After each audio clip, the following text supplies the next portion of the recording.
तो हेलो दोस्तों, स्वागत है आपका फिर से नई वीडियो में। दोस्तों, जैसे कि आप लोगों को पता है मैं गया था कुंभ मेले में और मैं सही सलामत घर पे आ चुका हूँ कुंभ मेले में नहा के। और आज आपको मैं कुंभ मेले के बारे में बताने वाला हूँ। वहाँ पर हमें क्या क्या सुविधा मिली, क्या क्या दिक्कत हुई, अगर आप जाना चाहते हो तो कैसे जाए, क्या सामान लेकर जाए और आपको क्या क्या दिक्कत होने वाली है। और जो वहाँ पर वो भगदड़ हुई वो कैसे हुई, उस टाइम पे मैं मतलब वहाँ पे तो था नहीं, लेकिन वहाँ से कुछ दूरी पर था, जैसे कि हमें पता लगा था, तो वो भी आपको बताऊंगा वो भगदड़ कैसे हुई। और अगर आप जाना चाहते हैं तो क्या लेकर जाए, क्या नहीं लेकर जाए, किस टाइम जाए, जाना चाहिए या नहीं जाना चाहिए, सारी चीज़ें बताऊंगा टोटल। दोस्तों, आपने मेरे चैनल पर देखा होगा मेरा इस तरह का कंटेंट नहीं है, मैं इस तरह की वीडियो नहीं बनाता हूँ। मैं खाली कुंभ मेले में घूमने गया था, मैं आपको वहाँ के बारे में बता रहा हूँ, वहाँ पर किस तरह की स्थिति है, कितनी भीड़ है, अगर आप जाना चाहते हो तो कितना पैदल चलना पड़ेगा और कैसे चलना पड़ेगा। ठीक है दोस्तों, और मतलब अपनी फैमिली के साथ वहाँ पर जाना चाहिए या नहीं जाना चाहिए, सारी चीज़ें बताऊँगा। तो ठीक है दोस्तों, करते हैं वीडियो को स्टार्ट। अगर आपको इन्फॉर्मेशन और जानकारी अच्छी लगे तो चैनल को सब्सक्राइब कर लो और वीडियो को लाइक शेयर करते जाना। दोस्तों, मेरा इस तरह का कंटेंट नहीं है, मैं खाली स्पीकर वगैरह की और मार्केट व्लॉग्स बनाता हूँ, मैं इस तरह की वीडियो नहीं बनाता। तो मैं वहाँ पर गया, मुझे जो वहाँ पर अच्छा लगा, जो चीज़ बुरी लगी, मैं खाली आपको वो चीज़ें बताना चाहता हूँ। और मेरी यात्रा कैसी हुई वो भी आपको बताऊँगा। ठीक है दोस्तों, तो आपको कहीं से भी ट्रेन पकड़नी है और पहुँच जाना है प्रयागराज जंक्शन पे। प्रयागराज संगम तो जिस दिन मतलब बड़ा स्नान शाही स्नान होता है उस दिन, उससे 2 दिन पहले और 2 दिन बाद तक बंद हो जाता है। आपको प्रयागराज जंक्शन पर ही जाना पड़ेगा और वहाँ से करीब आपको 8 से 9 किलोमीटर पैदल चलना पड़ेगा पक्का। ठीक है, और उसके लिए आपको समय लगेगा 2 से 3 घंटे, अगर आपको ज़्यादा क्राउड नहीं मिला। अगर आपको वहाँ पर ज़्यादा क्राउड मिला तो आपको टाइम ज़्यादा लगेगा। फिर आपको पहुँच जाना है पैदल ही जाना पड़ेगा। खाने पीने की सुविधा आपको अच्छी मिलेगी, वहाँ पर भंडारे भी काफ़ी सारे हैं, घाट पर तो कम है, लेकिन जब तक आप आबादी क्षेत्र में रहोगे, सड़कों पर रहोगे, तो आपको वहाँ पर काफ़ी सारे भंडारे मिलेंगे और वैसे स्टॉल भी लग रहे होंगे जहाँ पर आप पैसे देकर खाना वगैरह और पानी वगैरह ले सकते हैं। आपको प्रयागराज संगम पर मतलब वहाँ पर पुलिस व्यवस्था काफ़ी अच्छी है, वो अच्छे से गाइड करते हैं किस तरफ जाना है। और वो सबको मतलब जो एक्स्ट्रा रोड है ये सभी उन्हें ब्लॉक कर रखे हैं, आपको सीधे वे रोड प्रयागराज संगम पे या घाट पे ही ले जाएंगे, कोई से भी घाट पे पहुँचा दे। अगर आपको प्रयागराज संगम पर ही जाना है तो आप वहाँ पर जो मतलब ठेली वगैरह लगा रहे हैं दुकानदार है, आप उनसे पूछकर सीधे प्रयागराज संगम पर भी जा सकते हैं, नहीं तो किसी न किसी घाट पर तो आप पहुँच ही जाओगे। और संगम पर नहाने के लिए आपको थोड़ी सी मशक्कत करनी पड़ेगी क्योंकि वहाँ पे बहुत ही ज़्यादा भीड़ है, इसलिए आप प्रयागराज संगम पर तो पहुँच गए। उससे पहले बता दूं आपको सामान क्या लेकर जाना है। वहाँ के मौसम के बारे में बता दूं, मौसम वहाँ पर बहुत ही बढ़िया है। वहाँ पर मतलब आपको गर्मी के कपड़े ठीक रहेंगे, रात के लिए आपको थोड़े से सर्दियों के कपड़े लग जाएंगे, लेकिन वहाँ पर जो है ज़्यादा गर्मी नहीं है, इतनी है कि आप हम वहाँ पर सर्दियों के कपड़े नहीं पहन सकते, सर्दियों के कपड़ों में आपको गर्मी लगेगी। मैं भी लेकर गया था, एक जर्सी लेकर गया था मैं, वो मुझे ऐसे ही निकाल कर कंधे पे ही रखना पड़ा। और रात के लिए आप एक चादर वगैरह या छोटा सा कंबल ले जा सकते हैं ट्रेन में उड़ने के लिए। ठीक है, सामान कम से कम लेके जाए, उतना ही आपके लिए अच्छा होगा, क्योंकि आपको वहाँ पर पैदल चलना है और ज़्यादा वजन लेकर आप चल नहीं पाओगे।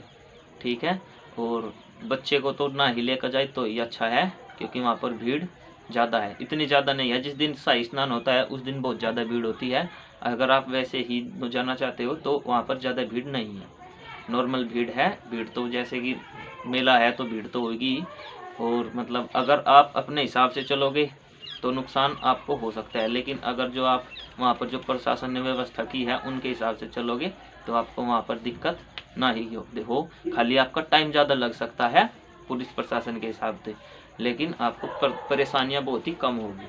ठीक है दोस्तों, तो मैंने आपको बता दिया, ज़्यादा आपको वजन नहीं ले जाना है। आपको अपने बैग में क्या 1-2 जोड़ी कपड़े एक्स्ट्रा और खाने पीने की चीज़ जरूर रखनी है, उसमें स्नैक्स वगैरह रख लेना, कुरकुरे बिस्किट और एक पानी की बोतल, ये ज़रूरी है। वहाँ पर स्थिति का कुछ नहीं पता, और घाट पर तो मुझे लगता है पानी आपको जो है टोंटियों से ही मिल सकता है, शायद वहाँ पर जो पैकिंग वाला बॉटल होता है वो वहाँ पर नहीं मिल रहा था, जहाँ तक मैंने नोटिस किया। मैं तो अपने पानी की बोतल साथ में लेकर गया था, और कुछ 1-2 बिस्किट के पैकेट और कुछ नमकीन, वे आपको बैग में रख लेनी है। अगर आपको वहाँ पर कुछ खाने को अच्छा ना मिले तो आप उन्हें खा सकते हैं, चॉकलेट वगैरह भी ले जाना। ठीक है दोस्तों। और उधर से आते टाइम आपको बहुत सारे भंडारे मिलेंगे, जाते टाइम भी मिलेंगे, लेकिन जाते टाइम तो लोग बाग कम ही उस भंडारे खाते हैं, लेकिन आते टाइम आप खा सकते हैं। मैंने तो बल्कि कहीं भी किसी भंडारे में कुछ भी नहीं खाया, मैंने जहाँ भी खाया सब अपने पैसे दे कर खाया। ठीक है। और आपको आना है, जब आप वहाँ से नहा धो के रिटर्न होगे तो आपको वहाँ पर भी सब तरह के बोर्ड मिल जाएंगे, वापसी आपको कहाँ जाना है। अगर आपको बस स्टैंड पे जाना है तो आप बस स्टैंड पे भी जा सकते हैं, लेकिन आपको वहाँ पर थोड़ी सी गाइड लेनी पड़ेगी, किसी की सहायता लेनी पड़ेगी, या तो किसी पुलिस वाले की या वहाँ से किसी की लोकल की।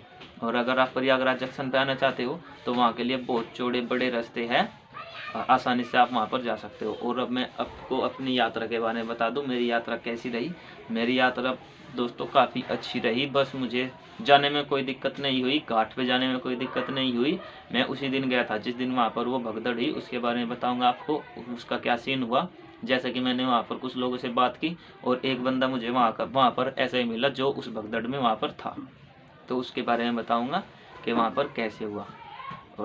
और दोस्तों मैं आपको अपनी जर्नी के बारे में बता दूं, मैं यहाँ से निकला था 28 तारीख की दोपहर 2 बजे अपने घर से। मेरा जो नियरेस्ट रेलवे स्टेशन पड़ता है यहाँ से, वो पड़ता है बड़ौत रेलवे स्टेशन, जो कि हमारी तहसील भी है। मुझे वहाँ तक पहुँचने में, अपने स्टेशन तक पहुँचने में 1 घंटा लगा। 3 बजे मैं अपने बड़ौत के स्टेशन पर पहुँच गया। वहाँ से मैंने ट्रेन ली दिल्ली के लिए। दिल्ली पहुँच गया मैं 2 घंटे के आसपास, 6 बजे 5:30 6 बजे के आसपास मैं दिल्ली पहुँच गया।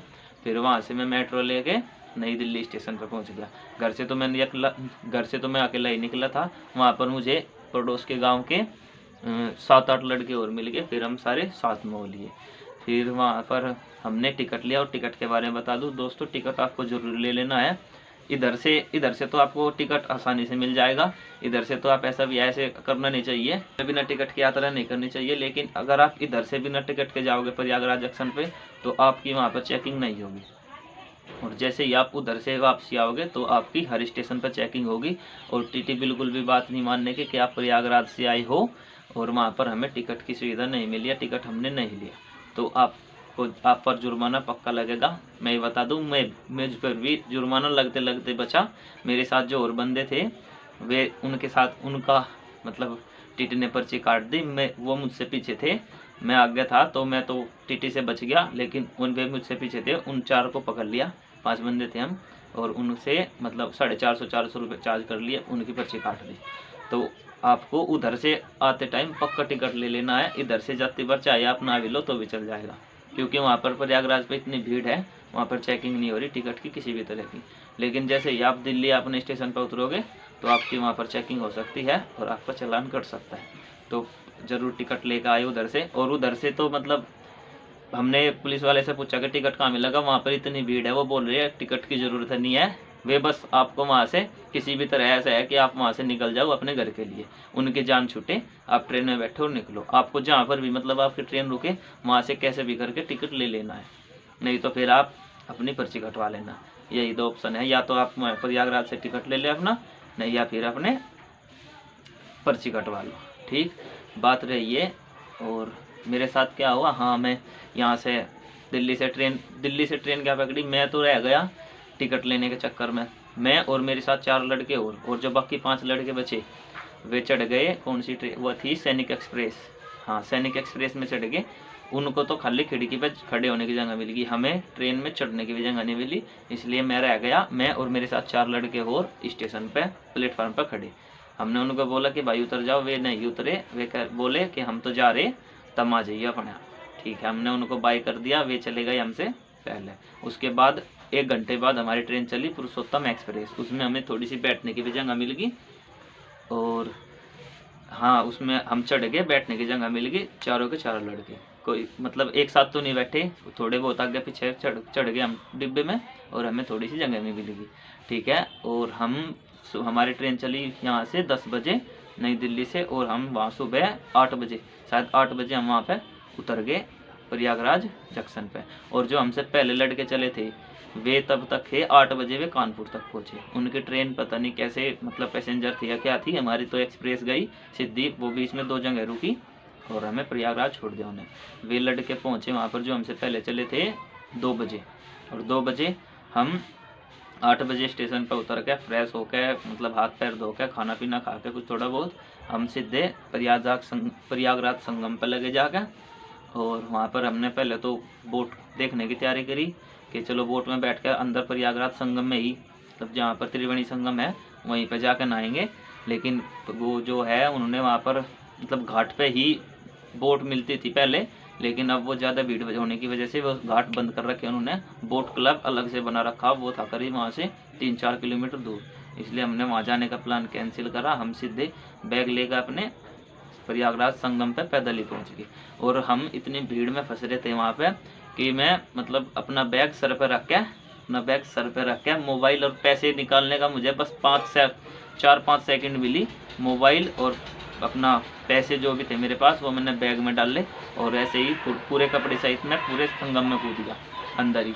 और बैग रखने की जगह नहीं थी क्योंकि हम जितने भी थे हमें सारों को एक साथ नहाना था। तो हम वहाँ पर पुलिस वाले खड़े थे, पुलिस वाले के पास अपना बैग रखा। पुलिस वाले ने हमें वार्निंग दी कि जब तक यहाँ पर अगर यहाँ पर कुछ भी दुर्घटना वगैरह या बुरा नहीं होता है तो बैग रखे रहने दो, कोई दिक्कत नहीं है। अगर यहाँ पर कुछ भी जरा सी भी चूक हुई तो मैं 1 सेकंड नहीं लगाऊंगा तुम्हारे बैग नदी में या संगम में फेंकने में। हमने बोला हमें सिर्फ 5 मिनट दे दो, हम 5 मिनट में नहा के इधर से अपने बैग लेकर जहाँ हमें जगह मिलेगी हम वहाँ से ले जाएंगे। हम 5 मिनट वहाँ पे नहाए, अपना बैग लिया, सिर पे रखा और पानी में कोई घाट पे वो बहुत दूर निकल गए। जहाँ भी हमें थोड़ी सी जगह मिली हमने वहाँ पर अपने बैग रखे और फिर दोबारा शायद वहीं पर पहुँच गए जहाँ पे संगम था, जहाँ पे सब नहा रहे थे। और उसके जस्ट बराबर में नागा साधु नहा रहे थे, और नागा साधु के नहाए पानी में नहाना शुभ माना जाता है, तो इसलिए हम वहाँ पे नहाए। और दोस्तों फिर हमने वहाँ से मतलब पानी की या गंगा जल की बोतल ली और अपने वापसी के लिए हो दिए। और वापसी के लिए बता दूँ असली सीन अब हुआ हमारे साथ। वापसी में मतलब जो एक्स्ट्रा या छोटे रोड थी या सड़कें थी जो प्रयागराज जंक्शन के लिए जा रही थी, टोटल की टोटल उनने मतलब प्रयागराज की जो पुलिस है या जो मतलब वहाँ पर फोर्स लगा रखी, टोटल की टोटल उन्होंने बंद कर रखी, बैरिकेड लगा रखे और बहुत सारे पुलिस वाले खड़े ताकि वहाँ से कोई ज़बरदस्ती ना निकल जाए उन सड़कों से। और जो मतलब चौड़े रास्ते है वो उन्होंने सब प्लान कर रखा पब्लिक के और भीड़ के हिसाब से, किस टाइम किस पब्लिक को कहाँ ले जाना है। और हम वहाँ से निकल गए सीधा। बहुत ही ज़्यादा भीड़ थी, मैं आपको थोड़ी क्लिप करके दिखा दूंगा कैसी भीड़ थी वहाँ पे। मैंने ज़्यादा तो वीडियो बनाई नहीं, थोड़ी सी बना रखी, हाँ थोड़ी सी बना रखी। हमारी मतलब जो भी क्राउड हमारे साथ चल रहा था टोटल का टोटल पूरी की पूरी सड़क भरी हुई थी, वहाँ पर थोड़ी सी भी जगह नहीं थी पैर रखने की। हमारे जो मतलब पूरी क्राउड थी उस दिन की 29 तारीख वाले दिन की, वो टोटल की टोटल क्राउड ले जाके उन्होंने कहाँ पे बांट दी, वो है खुसरो पार्क, दिल्ली बोल रहा सॉरी, प्रयागराज जंक्शन के बिल्कुल सामने खुसरो पार्क है। उसका एरिया देख लिया आप कितना बड़ा है। टोटल की टोटल जनता ले जाके उसमें घुसा दी और बोल रहे कि इधर से ये है प्रयागराज जंक्शन जाने का रास्ता, जबकि प्रयागराज जंक्शन का रास्ता 500 मीटर या 600 मीटर पहले ही जा चुका था, जो कि उन्होंने बंद कर रखा था क्योंकि उन्हें भीड़ कंट्रोल करनी थी। और वे हमें वहाँ पर क्यों ले गए, क्योंकि प्रयागराज जंक्शन जो है स्टेशन, वहाँ पे पैर रखने की भी जगह नहीं थी, इतनी भीड़ थी वहाँ पे। जैसे ही वहाँ पर भीड़ खत्म होती थी वो थोड़े आदमी करके दूसरे पिछले वाले गेट से निकाल देते थे स्टेशन पे जाने के लिए। तो हम भी जो वहाँ पर रुक गया वो सब पता नहीं कब आया, लेकिन हम वहाँ पर रुके नहीं, हम लगातार घूमते रहे, उस गेट पे पहुँच गए और हम साथ के साथ ही निकल गए। करीब आधे घंटे या 1 घंटे के बाद 2-3 चक्कर लगाए हमने उसके, फिर हम बाहर निकल गए। और साथ में ही हमें वहाँ पर जाते ही ट्रेन मिल गई, पर वो ट्रेन हमें गलत मिल गई। मतलब वहाँ पे अनाउंसमेंट जो हो रहा था वो तो हो रहा था कि आप सीधे इसमें बैठो और आपको ये कानपुर को होते हुई और नई दिल्ली ले जाएगी, लेकिन वो ट्रेन जो है कानपुर तक आई, कानपुर आकर कैंसिल कर दी कि ये ट्रेन आगे नहीं जाएगी, दूसरे स्टेशन दूसरे प्लेटफार्म पे ये ट्रेन खड़ी, ये वाली दिल्ली जाएगी, इसमें बैठ जाओ। हमने वो ट्रेन खाली करी, दूसरी वाली में बैठ गए। दूसरी वाली ट्रेन में बैठे, वो भी वहाँ पर ये बोल रहे थे कि ये ट्रेन दिल्ली तक जाएगी, वो भी टुंडला आके वो भी कैंसिल होगी। उसके बाद हमने फिर पकड़ी पूर्वा एक्सप्रेस, पता नहीं कहाँ से आई थी, वो 10 घंटे लेट थी। फिर हमने वो पकड़ी, उसने हमें दिल्ली छोड़ा 5 बजे। 5 बजे के बाद मेरे यहाँ के नई दिल्ली से बड़ौद के लिए ट्रेन थी 5:15 बजे, 5:15 पर। मैंने मतलब वहाँ पे बहुत भीड़ थी। जब मैं नई दिल्ली स्टेशन पे उतरा, नई दिल्ली स्टेशन पे उतरने के बाद भीड़ के साथ साथ धीरे धीरे करके स्टेशन से बाहर निकला। मेरे साथ वाले थे, उनको टीटी ने पकड़ लिया, मैं अकेला बाहर निकल गया और मैंने फिर मेट्रो पकड़ी। नई दिल्ली से मैं चांदनी चौक स्टेशन पे मेट्रो से एग्जिट लिया और सीधा पहुंच गया पुरानी दिल्ली रेलवे स्टेशन। वहाँ पे जाकर देखा मेरी ट्रेन छूट गई, वो 5:15 वाली। ठीक है, मैं दोबारा से फिर मतलब टिकट लिया मेट्रो का। मेट्रो में आया फिर मैं लोनी शिव विहार से फिर मैंने बस ली अपने बड़ौत के लिए। बड़ौत आके उतरा मैं 7:45 के आसपास में वहाँ पे उतर गया। 8 बजे हमारे गाँव के लिए क्या बोलते हैं लास्ट बस होती है, तो मुझे और लास्ट बस मिली और फिर मैं तब जाके अपने घर आया। ठीक है दोस्तों, तो ये थी मेरी जर्नी। और मैं आपको बता दूं, आप वहाँ पर अगर जाना चाहते हो तो मतलब क्या बोलते हैं शाही स्नान वाले दिन ना ही जाओ तो ही ठीक है, क्योंकि वहाँ पर भीड़ इतनी ज़्यादा है और पब्लिक मतलब भीड़ को आज तक कंट्रोल करने का कोई फॉर्मूला नहीं है, कोई सूत्र नहीं है। भीड़ में कब क्या हो जाए किसी को कुछ नहीं पता। और अगर आप शाही स्नान वाले दिन जाना भी चाहते हैं तो आप जाए, आप मतलब 12-1 बजे दिन में स्नान करने का ट्राई करें। रात को या जिस टाइम मुहूर्त चालू होता है उस टाइम स्नान करने की ना ही सोचे तो ही अच्छा है। और मैं आपको बता दूं, वहाँ पर अगर आप रुकना चाहते हैं तो रुकने के लिए वहाँ पर सब तरह की फैसिलिटी है, महंगी भी है सस्ती भी है। आपको वहाँ पर 400 से 500 रुपये में डॉर्मेट्री मिल जाएगी और 1500-2000 रुपये में आपको वहाँ पर कमरा भी मिल जाएगा, सेपरेट कमरा। तो मैं तो सुबह 8 बजे उतरा था वहाँ पे स्टेशन पे और मैं तो मतलब 8-9 बजे तक वापस स्टेशन पे ही आ गया था। ट्रेन भले ही मुझे 12 बजे मिली, क्योंकि मैं थोड़ी सी देर के लिए सो गया था वहाँ पे। ट्रेन मैंने ली थी 12 बजे। तो आप ऐसा मतलब प्लान करें कि आप पूरा दिन ही घूम पाए वहाँ पे और शाम तक अपना रिटर्न ले लें, क्योंकि भीड़ में रुकने का कोई फ़ायदा नहीं। भीड़ का कुछ नहीं पता किस टाइम क्या हो जाए। और जो वहाँ पर वे मरे उसमें प्रशासन की कोई गलती नहीं थी, गलती है खुद पब्लिक की, क्राउड की। जब आपको दिख रहा है आगे जाने का रास्ता नहीं है तो आप इतने रश क्यों कर रहे हो, पर पब्लिक नहीं मानती। जब आपको पता है वहाँ पर 100 आदमी की जगह है और 1000 आदमी वहाँ पहले पे से ही है, तो आप उसमें घुसने की गलती क्यों कर रहे हो। तो मतलब ऐसा तो है नहीं कि वो जगह रबड़ है, जितने आदमी आएंगे उतनी बस जाएगी, इलास्टिक है। तो मतलब साइड में जो आदमी सो रहे थे वहाँ पर भीड़ ज़्यादा हुई, आदमियों के मतलब औरतों के दम घुटे तो वहाँ चिल्लाहट और किलकारियाँ उठी। जो साइड में थे, जो बीच में थे उस क्राउड के, उनका तो कोई मतलब चांस ही नहीं था बाहर निकलने का। जो साइड में थे उन्होंने अपना बाहर निकलने का ट्राई करा, तो मतलब जो बैरिकेड थी वो बैरिकेड टूटते मतलब भगदड़ मच गई। जो साइड में सो रहे थे उनको उन लोगों ने कुचल दिया और उनमें से कुछ लोगों की मौत हो गई। और ये मतलब जो बात है ये है रात के 1 बजे से 2 बजे के बात की, 1 बजे से 2 बजे के बीच की। जैसे कि और मेरे अंकल वहीं पे है, मैंने उनसे फ़ोन करा कि ऐसी बात होगी। उन्होंने मतलब जो मुझे ट्रेन में पता लगा था कि वहाँ पर भगदड़ हुई, 15-20 लोग मर गए। मैंने अपने अंकल से पूछा, वो बोले कि ये सब झूठ है, 15-20 नहीं, यहाँ पर आदमी ज़्यादा मरे हैं और प्रशासन मतलब बता नहीं रहा फिलहाल। वहाँ पर हाँ 30-40 से ज़्यादा ही लोग मरे हैं और 60-70 घायल हुए हैं, जिनका मतलब उस टाइम पे इलाज चल रहा था। तो मैं तो ये सजेस्ट करूँगा, अगर आप जाना चाहते हो और मतलब किसी शाही स्नान वाले दिन जाना चाहते हो तो दिन के टाइम ही 2 या 1 बजे के टाइम स्नान करने का ट्राई करें, तो आपके लिए अच्छा रहेगा और सेफ भी रहेगा। ठीक है, और खाने पीने की वैसे वहाँ पर कोई दिक्कत नहीं है। घाट पर तो मतलब आपको खरीद कर खाना पड़ सकता है, खरीद कर भी खाने में फ़ायदा है। अगर आप तीर्थ पर जा रहे हो, भंडारे ना ही खाए तो ये अच्छा है। अगर भंडारे में खा रहे हैं तो वहाँ पर आपको कुछ ना कुछ 10-20 रुपये ज़रूर देना चाहिए उन भंडारे वालों को। ठीक है, और मतलब एंजॉय करो, जाओ। अगर आप जाना चाहते हो तो जाओ। मेरी तो जर्नी ठीक रही, बस आती दफ़ा ट्रेन ने थोड़ा परेशान किया, टाइम ज़्यादा लिया उसने, नहीं तो मुझे तो ज़्यादा परेशानी नहीं हुई, क्योंकि मैं बैग में भी ज़्यादा सामान नहीं लेकर गया था। एक जोड़ी कपड़े और एक छोटी सी चादर या कंबल लेकर गया था मैं, और मुझे तो वहाँ पर इतनी ठंड भी नहीं लगी। मैंने वो कंबल कहीं पे भी नहीं ओढ़ा, खाली थोड़ी देर जब मैं स्टेशन पे था तब तो उसकी ज़रूरत पड़ी, नहीं तो ट्रेन में इतनी भीड़ है और इतनी गर्मी है, वहाँ पर पंखे चलाने पड़ते हैं। ठीक है दोस्तों, और अगर आपको और कुछ भी पूछना है तो कमेंट कर सकते हैं, और मिलते हैं नेक्स्ट वीडियो में। Goodbye. और रही मेरे गिव अवे की बात, मैं अपने चैनल पर एक गिव अवे कर रहा हूँ, अगर आप भी उसमें भाग लेना चाहते हैं तो कमेंट कर दो, और वीडियो को लाइक कर दो, चैनल को सब्सक्राइब कर दो।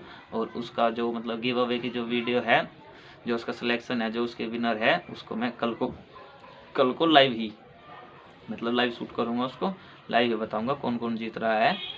ठीक है दोस्तों, तो मिलते हैं नेक्स्ट वीडियो में। Goodbye. और अगर आप कुंभ मेला जाना चाहते हो तो घूम के आओ, बहुत अच्छा आपको फील होगा। ऐसी जो मौके है वो बार बार नहीं आते। मैं तो चलेगा, बिना उसके ही चलेगा, मेरा कोई विचार नहीं था जाने का, और अचानक से विचार बना मेरा और मैं चलेगा। ठीक है दोस्तों, मिलते हैं नेक्स्ट वीडियो में। Good bye.